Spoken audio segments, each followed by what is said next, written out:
Hi, everyone. My name is Dr. Jeannette Byrne, and I'm an associate professor in the School of Human Kinetics and Recreation at Memorial University. I'm also the faculty chair for Memorial's Teaching and Learning Conference 2025.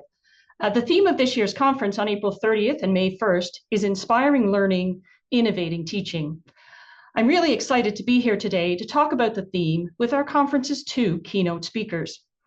I'd like to start by first introducing Dr. Sarah Eaton, the visiting keynote speaker for this year's conference.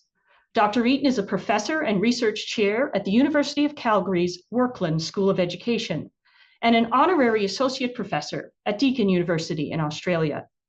She has written and presented extensively on academic integrity and ethics all over the world and is regularly invited as a media guest to talk about academic misconduct. She has received research awards of excellence for her scholarship on academic integrity from the Canadian Society for the Study of Higher Education in 2020 and the European Network for Academic Integrity in 2022. Hello and welcome, Dr. Eaton.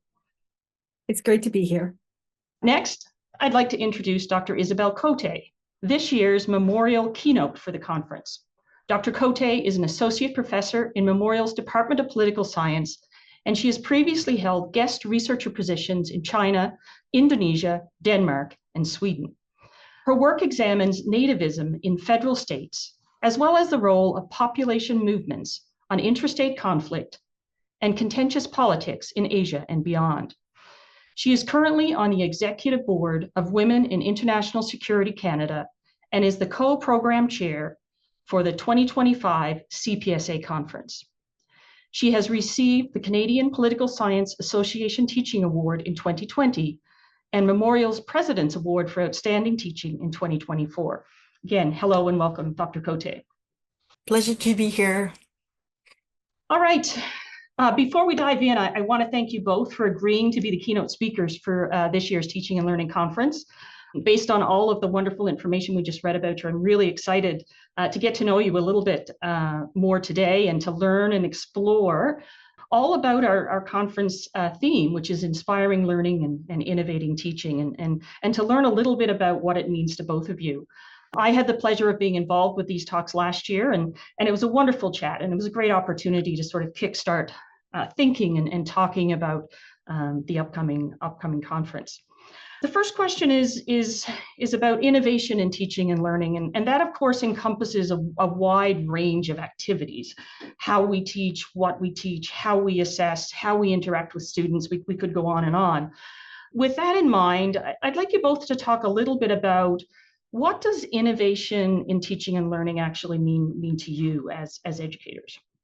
Innovation in teaching and learning to me means keeping things fresh and new.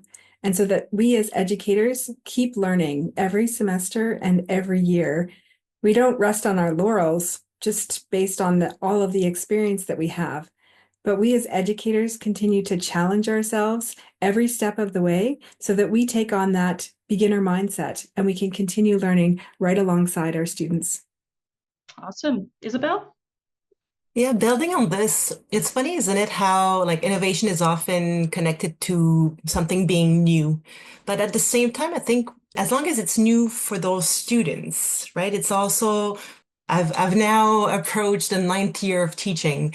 And so, it's interesting when you realize that some of the assignments that you used to assign are now really well suited for this group of students or this new class you're teaching. So innovation doesn't necessarily, I think, means creating something new, but it means using methods or finding a way to match the needs of the students or the interests of the students with material that perhaps you have already presented.